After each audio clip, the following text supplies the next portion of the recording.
It's been 4 years since Michael Myers vanished without a trace. Hello?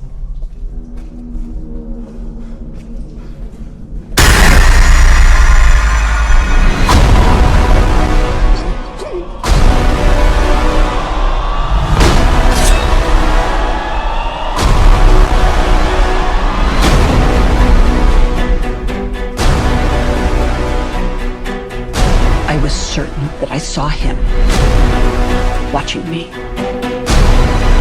You pretend like you moved on, but you're actually just obsessed with death. What are you gonna do when Michael comes back for you? Because he is coming. But this time, something feels different. He's more dangerous.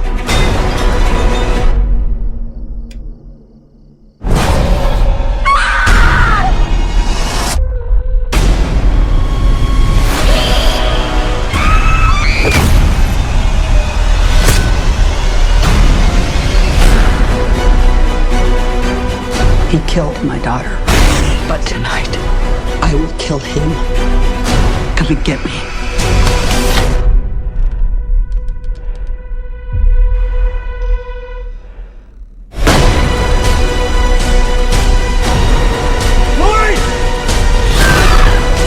Maybe the only way he can die is if I die too.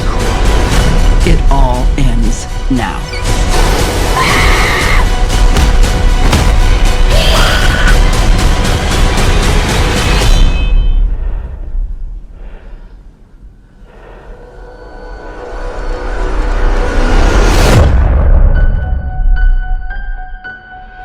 You came here to kill me, so do it.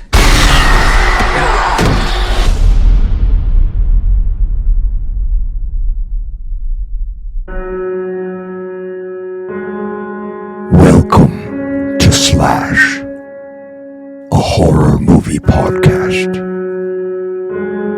In season 1 of Slash, we will be covering every movie in the Halloween film franchise, starting with the original 1978 John Carpenter classic and ending with the 2022 Halloween Ends.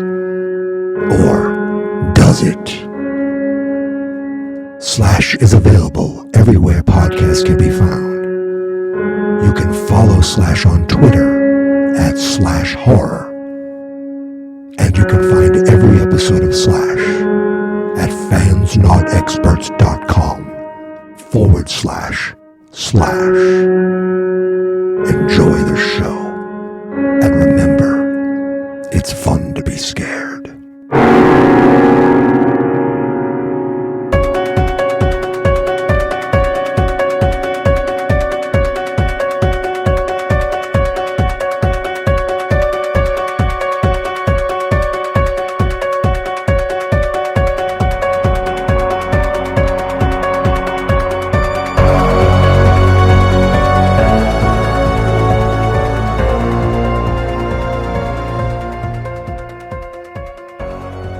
Hello, ladies and gentlemen, and welcome back to Slash, where today I am talking about the last, quote-unquote, ever Halloween movie.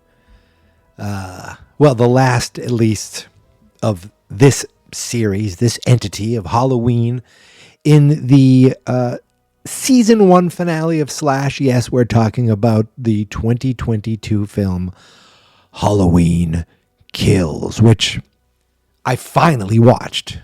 I watched it last night for the first time, and I wrote down one thing as a note. What did I just watch? That seems to be the consensus for how I felt during this entire movie. I'm trying to adjust my microphone. I am trying something different here. Now, if you are a viewer of the YouTube channel, you might notice it looks a little different. Hopefully it looks better when all is said and done. I am sitting in front of a green screen right now, but you don't see that. I hope, if technology works correctly. My microphone stand isn't the greatest, but I'm sitting in front of a green screen here, talking into my phone camera because that is easily the best camera I have now. And I'm hoping that it's better. I was using Zoom for just about everything, and the virtual background isn't great. My webcam is okay. It's better than what my computer has, but it still doesn't come through great. Last time I used StreamYard, I tried streaming on that and capturing the video from that, and that looked worse than anything. So I'm giving this a shot. So if it looks bad, oh well. But if you're just listening on the audio podcast, nothing to worry about here. So yeah, I watched it last night for the first time. I skimmed through it again today. I said to myself, I'm not going to take many notes, and 11 pages later, here I am. And my big thought is, what the hell did I just see? Right away, my thought was, I enjoyed watching this, but I did not enjoy the movie.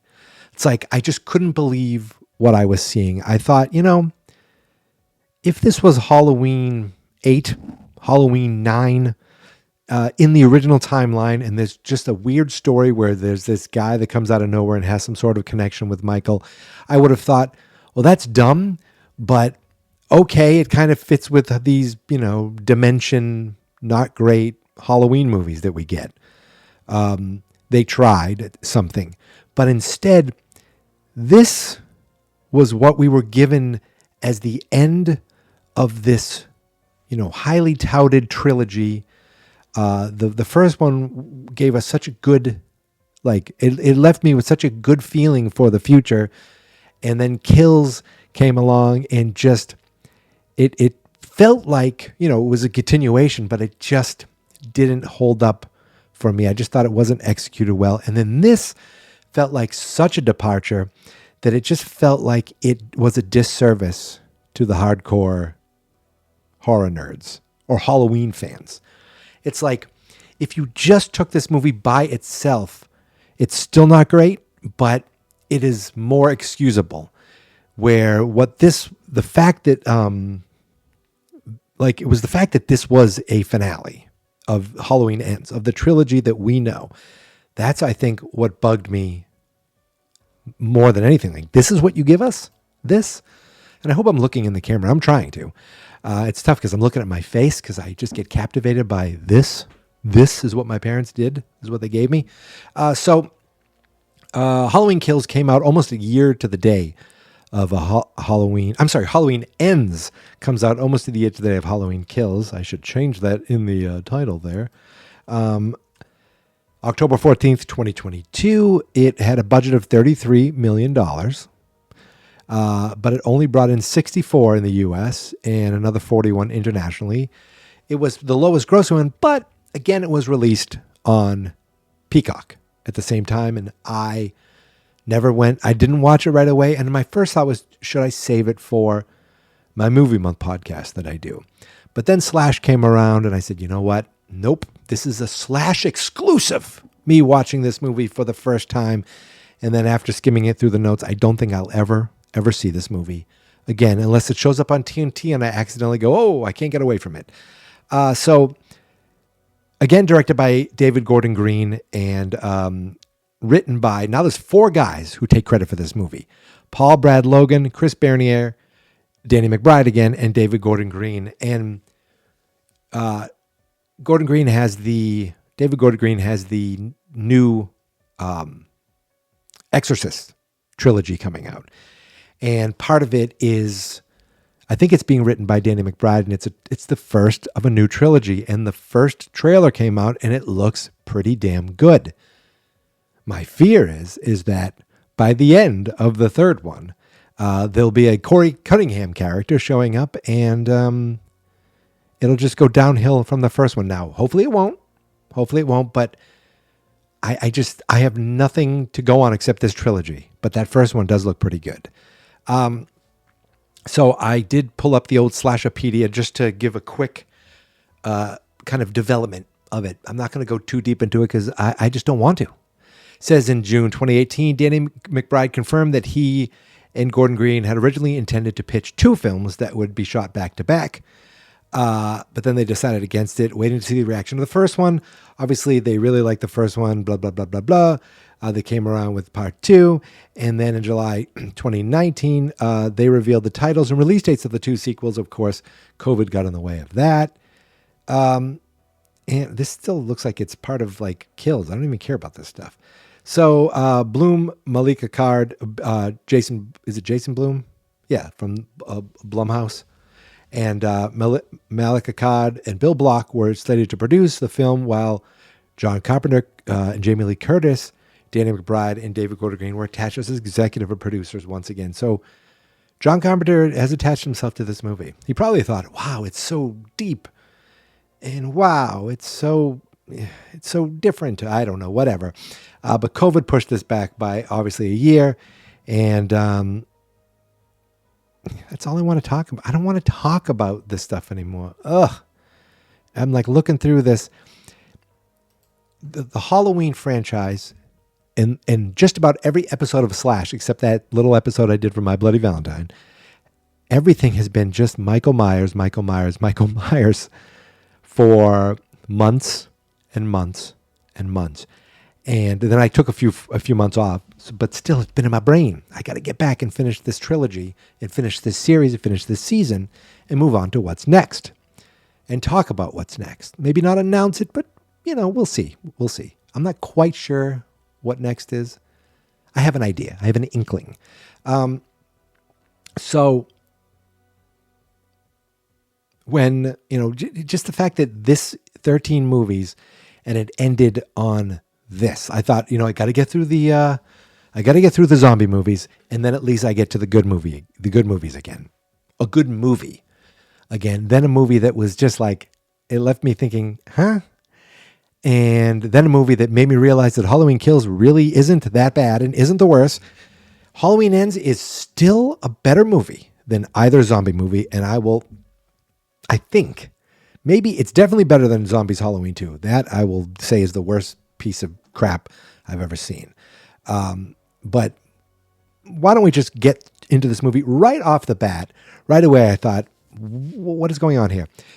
We get WURG, Haddonfield's Home for Rock. Pew, pew, pew, pew, pew, pew. And I'm thinking, if I were to go outside right now, in 2018, if I were to go outside and take a survey of 16 to 20-year-olds and say, what's your favorite FM radio station? They'd say, what is that? Like, and this radio station plays a part of this entire movie. Like, it's part of this movie, FM radio in 2018. Now, I have to admit, going into this movie, I've heard just about nothing but negative things. So I went in thinking, hearing like, oh, Michael is like, he's not even really in it. I'm like, wait, what? And I couldn't believe it. I said, no, that can't be quite right. They're probably overreacting. And then I watched it. I wrote down, I really don't want to go through this movie beat by beat. So, and I didn't. I don't feel like I did. Like, some of my notes are a little less detailed than usual. And I watched it yesterday, and I almost wanted to talk right away, but I gave myself a little 24 hours to kind of process what the hell I saw and if I felt different, and I don't feel any different. And I wrote down, it's not a movie without any redeemable moments. I can't say that. There's a few things, they're few and far between, but they're in there.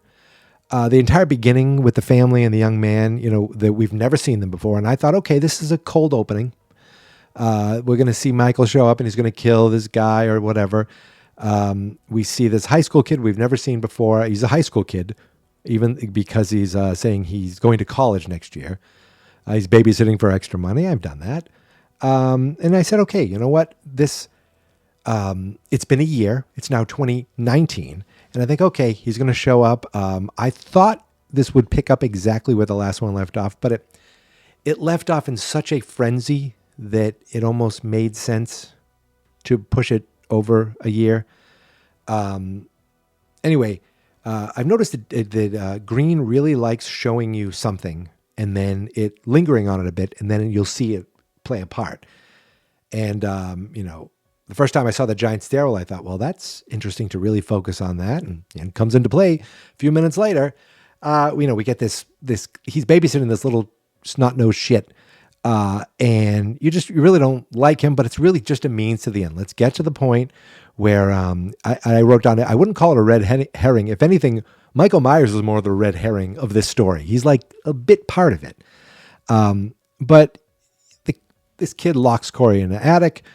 And of course, his parents get home just at the moment he kicks open the door, knocks the kid over to his gruesome demise. It was pretty like crazy the way they showed this kid fall. It was like, it was jarring.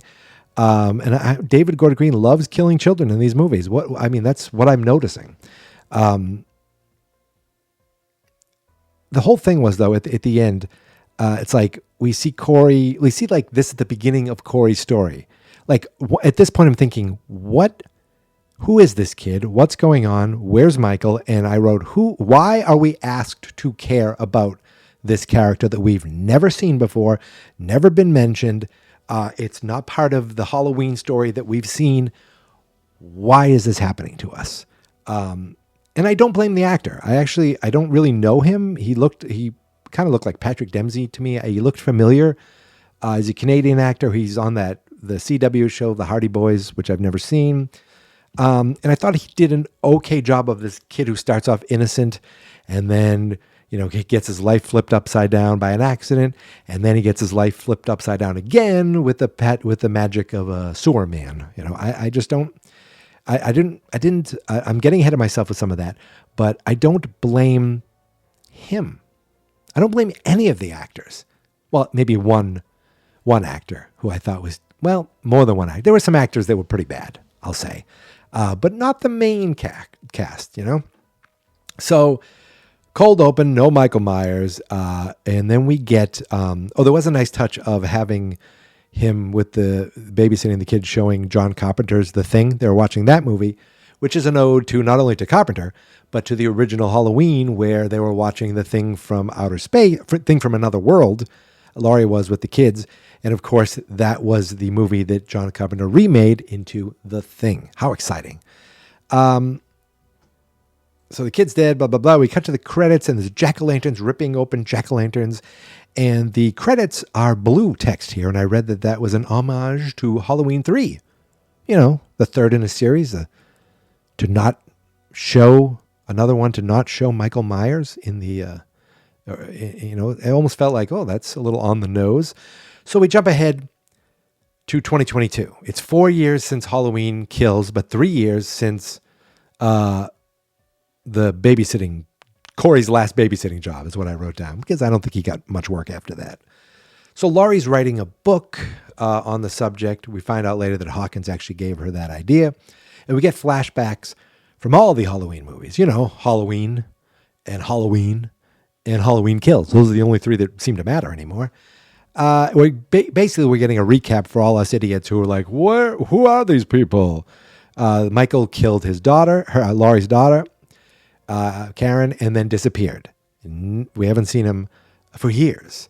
And we get in the years that followed showing Corey's little boo-boo. And then we see like all these bad things have happened to people of Haddonfield. People getting murdered. That kid, Oscar, the gay kid, he was, hung from the gate. His mother, wearing his Halloween costume, hung herself. It seems like Haddonfield has gotten really just depressed and down. But Laurie is no longer living in the darkness. She wants to live in the world. She bought a house. She moved Allison in there, and they live there together. And we realized that she's giving voiceover to a book she's writing. Allison now works for a nurse or a physician's assistant. I believe it's a nurse. And we go back, and for some reason we see them for 2 seconds. We go back to Corey. We don't care about Corey. He's riding a bike to work. He's listening to the stupid FM radio. We do see on his bike ride, there's some graffiti that says "Love lives today," which they had to call it back because that's the mantra of the town. And when I swear there was another graffiti of Michael Myers as well, a little more down the road. I didn't notice it the first time. I did see it the second time. And he works at a junkyard, at a mechanic shop, and we see this trash compactor. And the moment I saw that trash compactor, I said, I bet that's going to, I swear to God, I said, I bet that's going to come back into play. That thing looks too destructive to not come back into play later.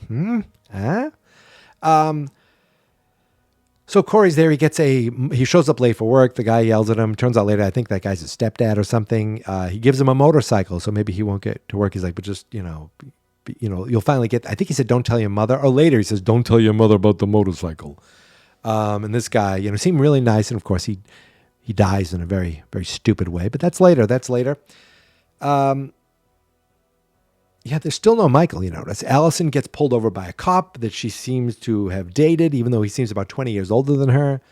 His name is Officer Mullaney, which has to be related. Wasn't the Mullaneys the jerky kids who messed with Lonnie back in 1978 in Halloween Kills, in the remake? He's like, anyway, I pulled you over because your muffler's acting up, so of course she needs a mechanic. Do we know any mechanics, huh? So we go under the bridge. We go they're on a bridge. We go under a bridge and we see a homeless guy. And I'm thinking, okay, here it comes. This homeless guy is going to die. Michael's going to kill him. And then we see a sewer. And there it is. He's going to come out. And then nothing. I guess Michael's in there. I don't know. Who knows what's going on? So we cut over to Corey now at a convenience store. Yes, we're following Corey for some reason. And the worst please kill us characters show up. These 4 marching band pricks. I should say 3 pricks and 1 girl that just goes along with it. And one of these kids, he was the weird looking one with the bleached eyebrows. Apparently he's a singer named Martine, and he has a song that's called This Shit Sucks. And after 30 seconds of listening, I have to say I totally agree with him. You were right. That shit does suck. So they're the most annoying characters. I didn't think they were very good actors. But it's like, it's so on the nose of, don't you want to see something happen to these kids? Huh? Don't you? Don't you? Don't you want to see these kids get killed? But one girl seemed to be not a complete a-hole.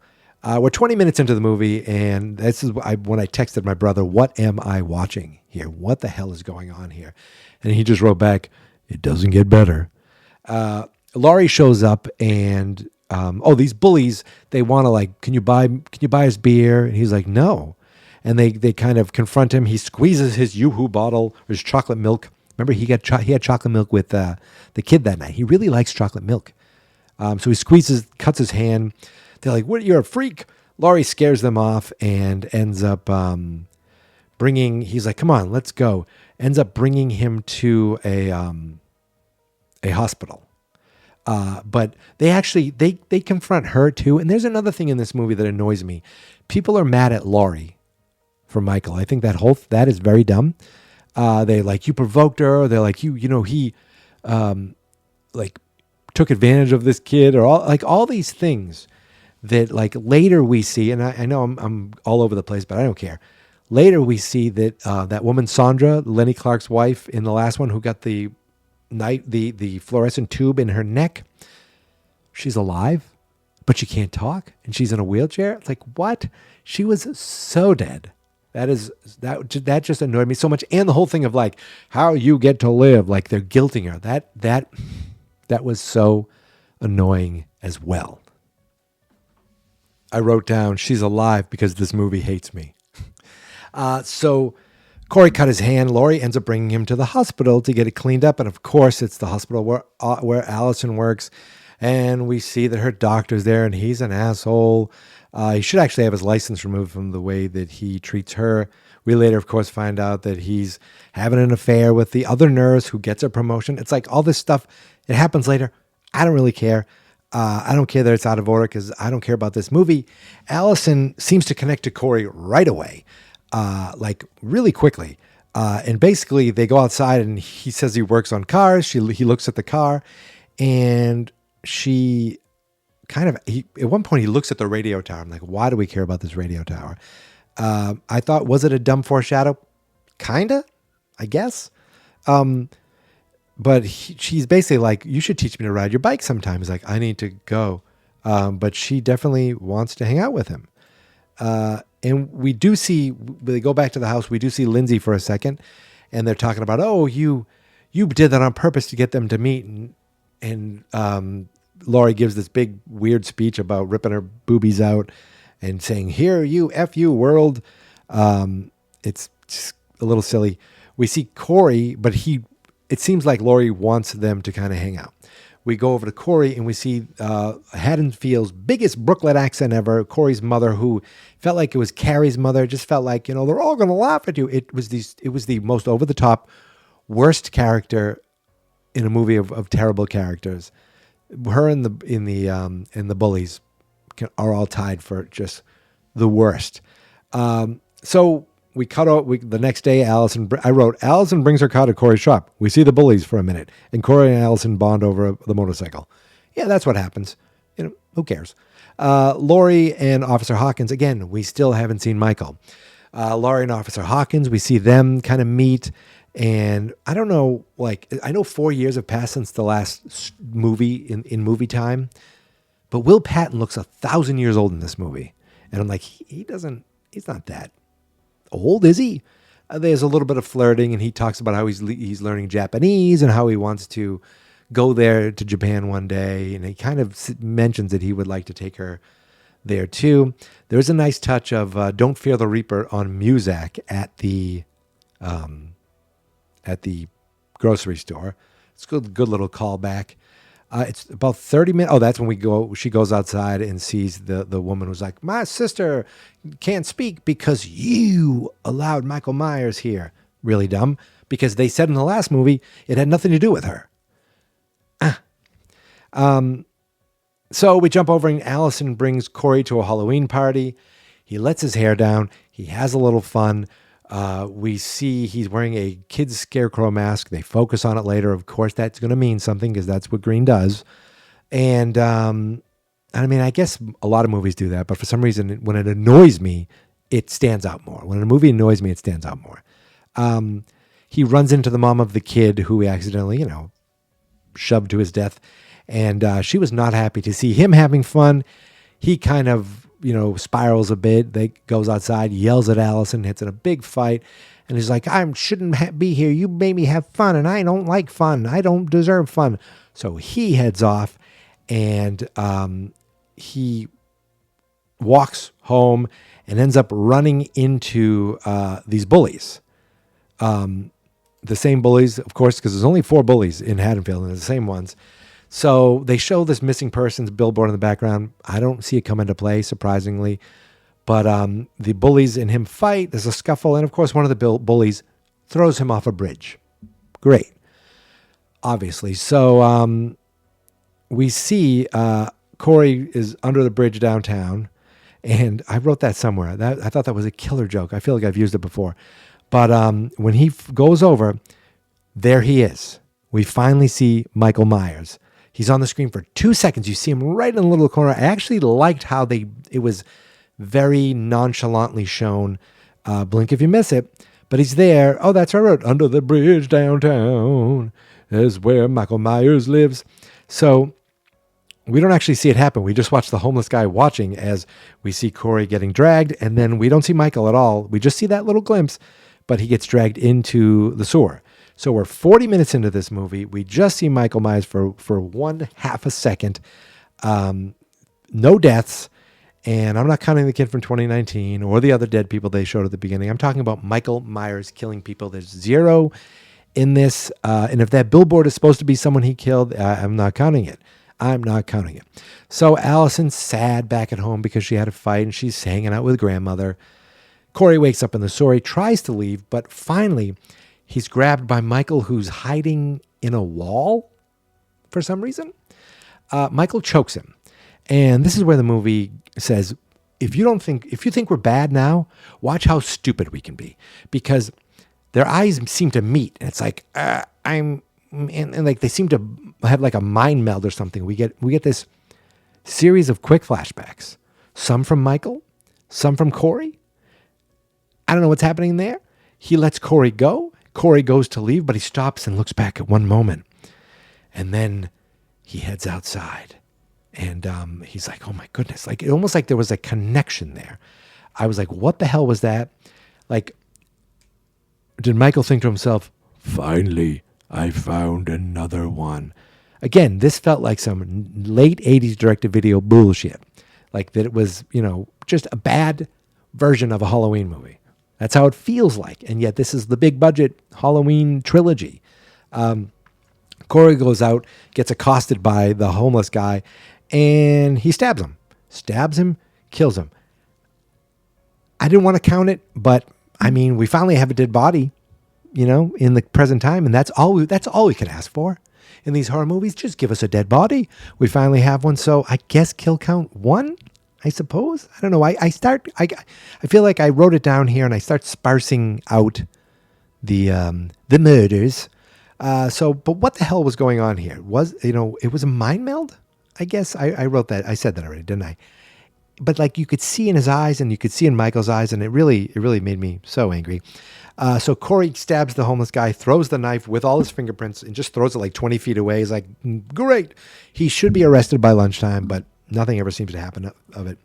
He goes home and his mother yells at him, but he seems different. He seems darker. It seems so much more dumb.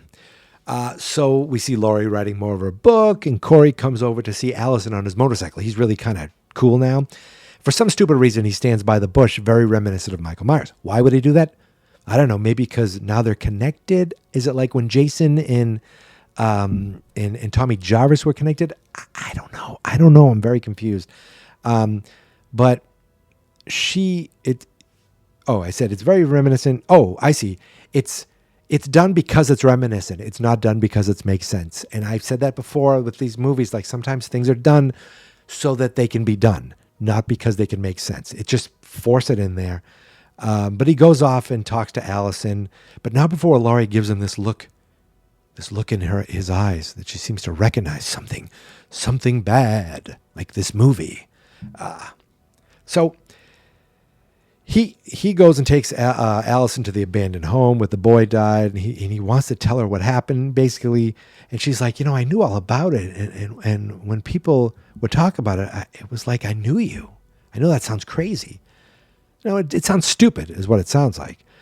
So while that's going on, Laurie goes and visits Corey's mother. It really doesn't go well. Corey's mother is a horrible character. And the woman blames Laurie. Like the fact that they took this performance and said, this is good. This is going to work. Let's do this was just ridiculous. So I guess after they go to the house, Allison and Corey go off to a diner. And they're having, some food. And that we see that cop again that shows up. And he's a real jerk to Allison. He's kind of a jerk to Corey. But Corey stands up to him like, I'm so mad at you. But nothing happens from there. They head off, and I guess it's supposed to be like a cool, moody motorcycle ride. We get a couple of those. And he drops Allison off at her house, and I think she said, do you want to come in? He's like, no, not tonight. And he heads off. Where does he go? He's like, I gotta go see my friend in the sewer. So he goes off, and of course that cop follows him. He wants to know what's going on with this guy. So the cop gets him there. The cop follows him to the sewer, and he sees the homeless guy dead, but then he follows Corey inside the sewer, and Michael's there to be like, I'm there. I'm the killer. Stab, stab, stab. And Corey's holding him like, yes. He's almost like, it's orgasming to him. He's like, oh, I'm finally feeling something. Stab, stab, stab. And it's like they're working together in a stupid way. But finally, we get a kill count from Michael Myers. So kill count 2. 1 for Michael, 1 for Corey. Okay? We got to make sure we keep proper statistics here because it gets confusing with who kills who and how people die. I wrote down that must have really horned him up because he went to see Allison immediately. And he asks her, did Michael Myers let you go or did you escape? He was probably thinking, could Michael Myers be my friend? Like, did he let me go? Does he, But anyway, why didn't Allison be like, why are you asking me that? Instead, she just says, my mom saved me. And then they go upstairs because they want to have sex together, which I at least that's what I think happened. They go upstairs later. He has his shirt off. I don't think they just cuddled. But what's weird is when they go up to do the sex, Laurie just gets home to see them going up for sex time. And she's watching from outside the house. And 30 feet away from her, Michael is watching. He's watching her. Why? I was told that she wasn't important in the last one, that it was all about the Myers house. I was told that it wasn't about Laurie, but he's there. Maybe he's following Corey. I don't know. But he turns so suddenly and walks off, and the music's like, dilly. Even that annoyed me. Little things were starting to annoy me now, and that was one of them. Then there's a hospital scene I don't care about. Who cares? Laurie, we see Laurie's now at a bar where Lindsay works at, and she's saying, like, I saw it in his eyes, something in his eyes. Like, she thinks the eyes that I've seen in Michael's eyes, I see in his eyes. I'm like, really? Okay, fine. But she's like, I want you to talk to somebody. And she introduces Laurie to the dad of the kid that Corey, that kid. And he was like, Corey was a good kid. I never blamed him for what happened. And he was like, and I saw him and I wanted to say something to him. And I went up to him the other day and I don't know.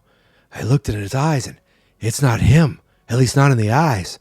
I know that Corey didn't kill my son, but this guy, the thing that I saw, he's going down a dark road. And I'm thinking, did Michael magically give him the curse of the thorn? If they brought that back in, boom, this movie's saved. They don't, obviously. So then we get this scene that's way too long, leading up to some kills.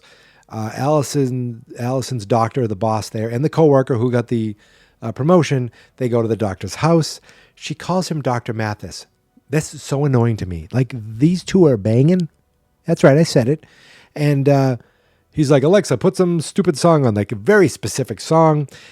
She goes to take a shower and she hears something and she comes out. Oh, wait, he opens a bottle of wine with a corkscrew. We see the corkscrew and I thought, oh, there we go. There's a foreshadowing. We'll see that corkscrew soon. That's probably how he'll die. About 30 seconds later, we hear, oh, and she's like, Dr. Mathis comes outside and we see him being stabbed by, guess what? The corkscrew. But he's not being stabbed by Michael Myers. He's being stabbed by Scarecrow Boy. Yes, Corey is now a full-on killer, I guess. And I don't know if he's killing them because they did wrong to Allison. I'm not sure. But she runs in the house really quickly, calls 911. Corey's like on the glass door that he couldn't break through, but he's putting his fingerprints everywhere. Again, I don't think it matters in the long run for Corey, but if it did, we'd see that he committed all these homicides. So even though he couldn't get through the glass, the good thing is Michael was there in the house. And we get another Michael grabbing someone and raising them on the wall, stabbing him into the wall, standing there. Of course, we get the head tilt of Michael, which is, it's classic Michael. Of course, it has to happen here. They got to do it at least once. So now we have a kill count of 3. That's 2 for Michael. Wait a minute. No, I'm sorry. We get a kill count of 4. That's 2 for Michael and 2 for Corey, because Corey killed the homeless dude and now killed the doctor. Michael killed, this is how I feel. Michael killed the police officer and now the nurse. And Corey seems to go right from the killing to thrilling as we get more exciting motorcycle rides with him and Allison. I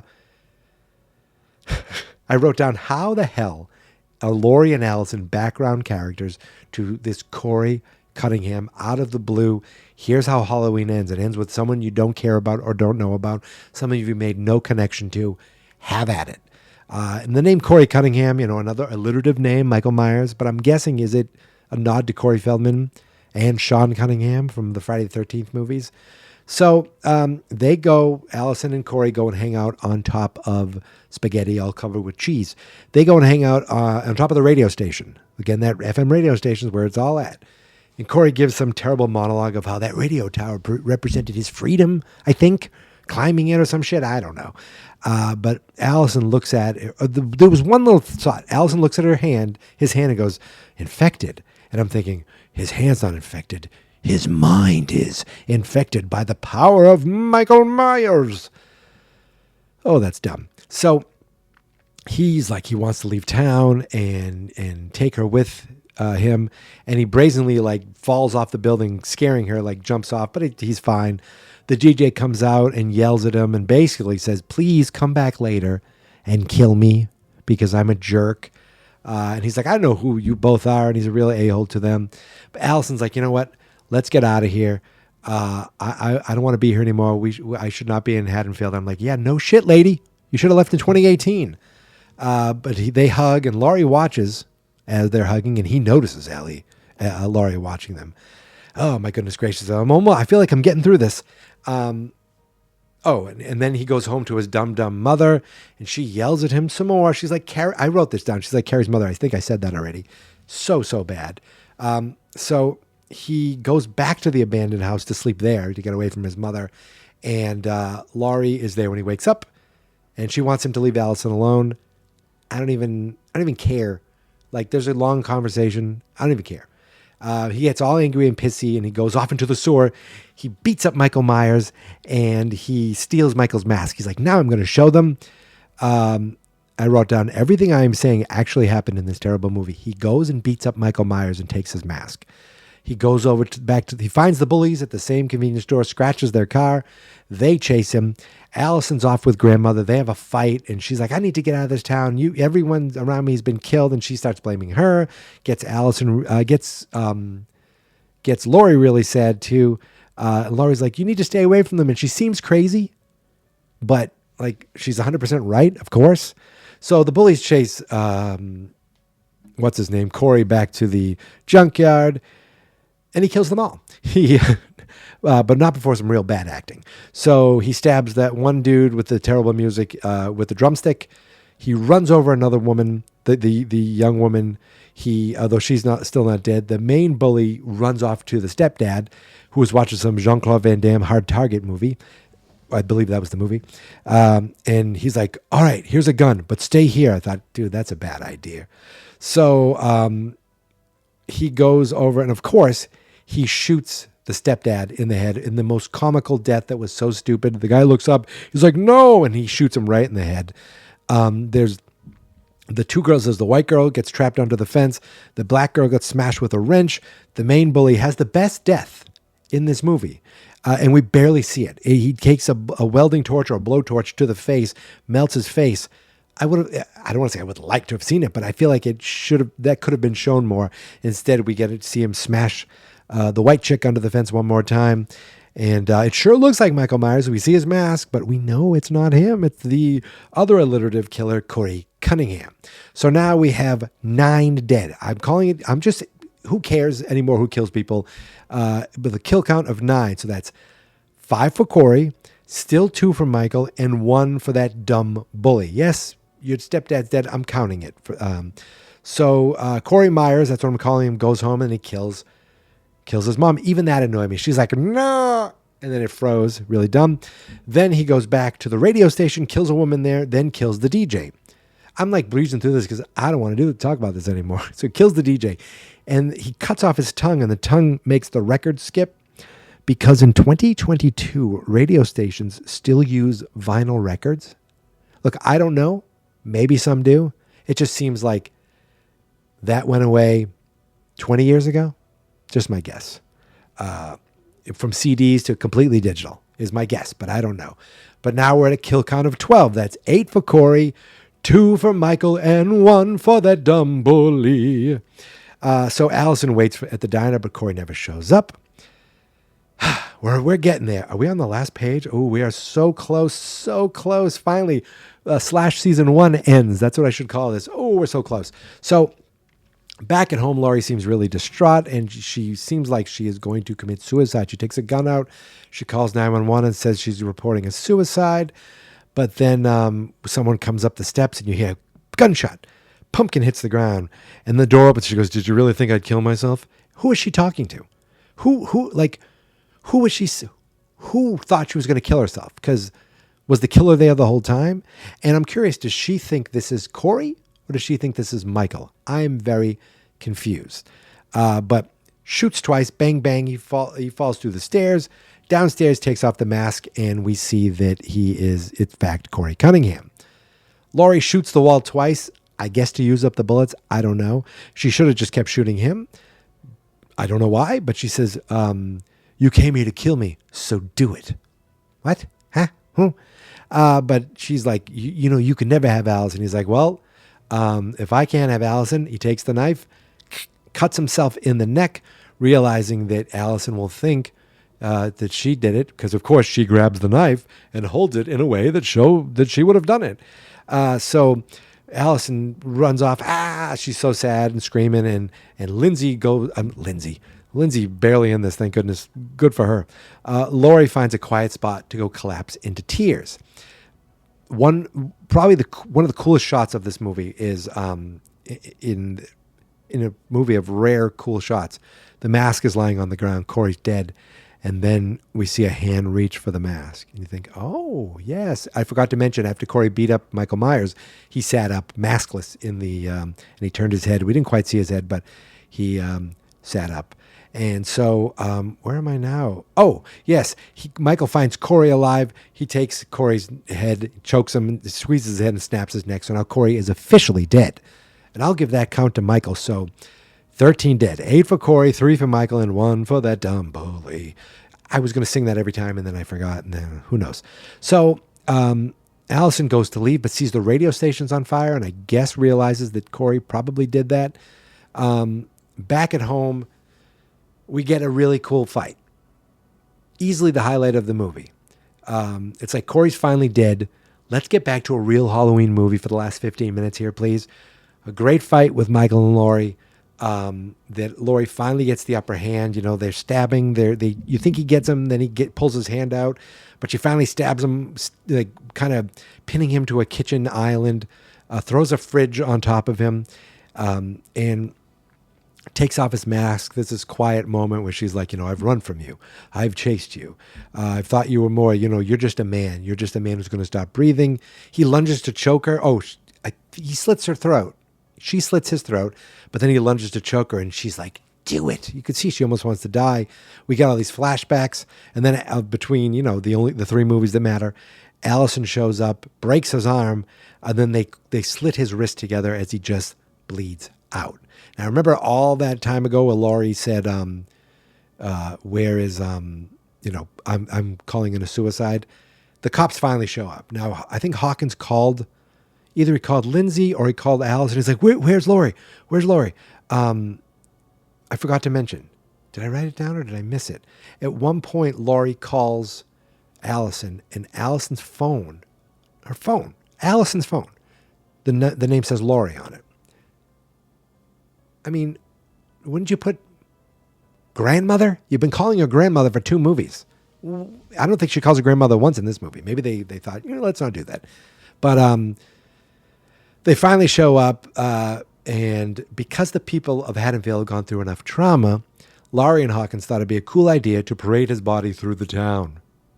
The sheriff, he's in the opening credits, but we see him for like 9 seconds, and maybe 2 seconds later, he's like, you know, it's against the rules or something, but not tonight. Tonight it's not. It's fine.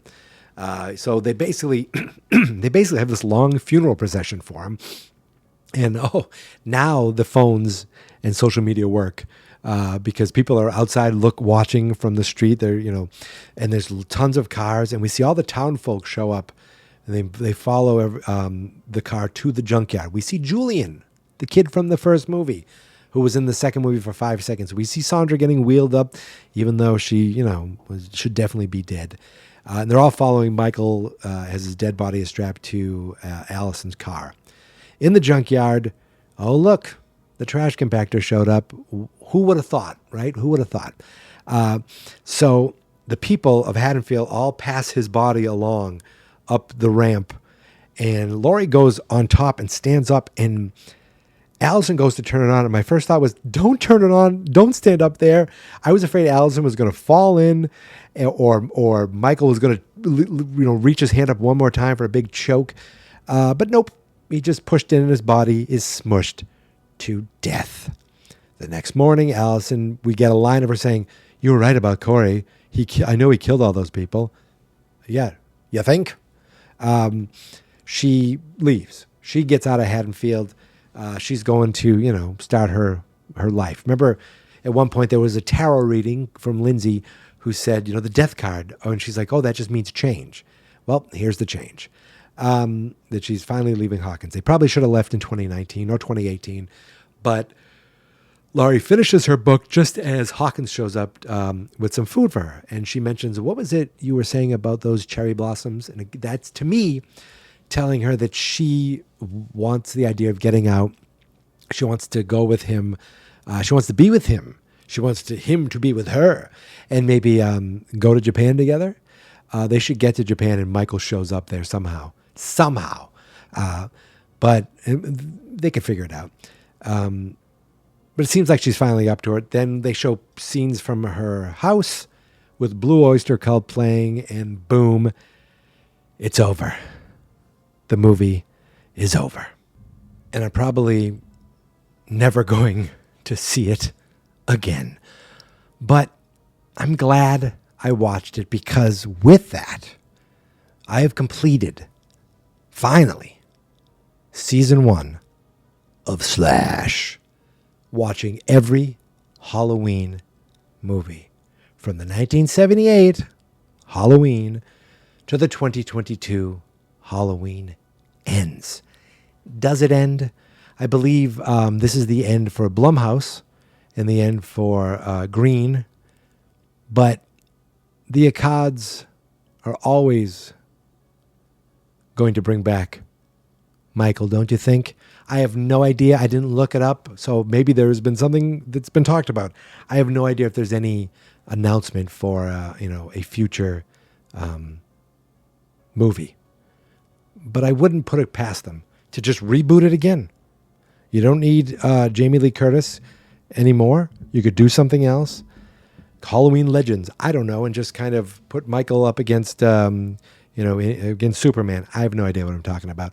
My point is that you never feel like these movies are going to be over, but sometimes they do. Like sometimes there are series out there that just haven't come back. But Halloween feels like the one that kind of always has.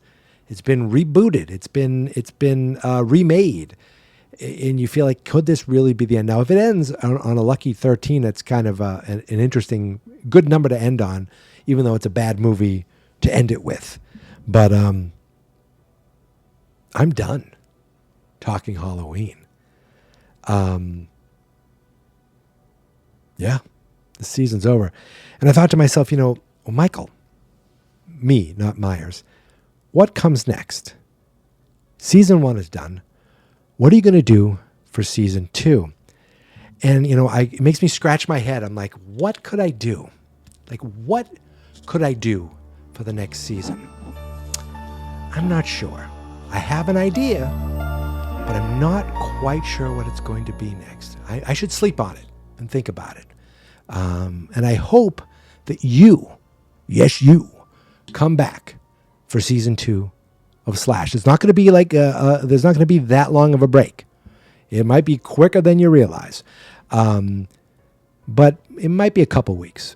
I'm just putting that out there in case you're wondering where I am. I was gone for 4 months, and some of you still found me, so I appreciate it.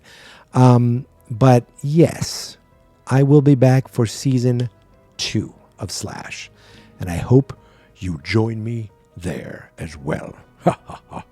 Now listen, you can find me on Twitter and Instagram at Geek Mentality, and you can find the show on Twitter at Slash Horror.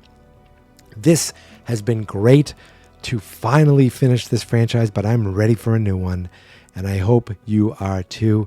You can find the everything that we do at fansnotexperts.com/slash. Or if you just go to Fans Not Experts, click on the slash link, and it'll bring you to every episode, all 13 of the Halloween movies, plus the My Bloody Valentine. I got to do more specials as well.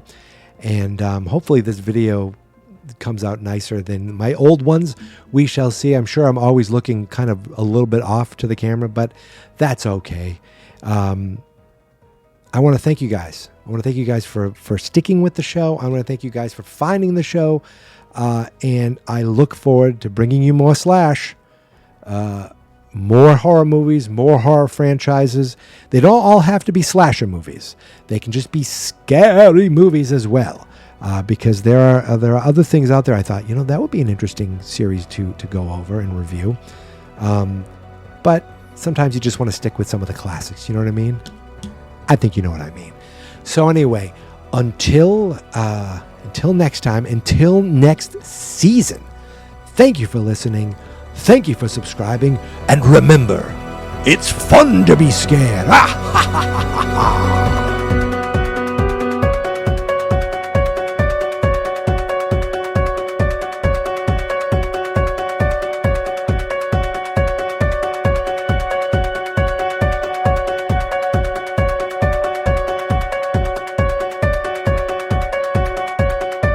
Fans not experts.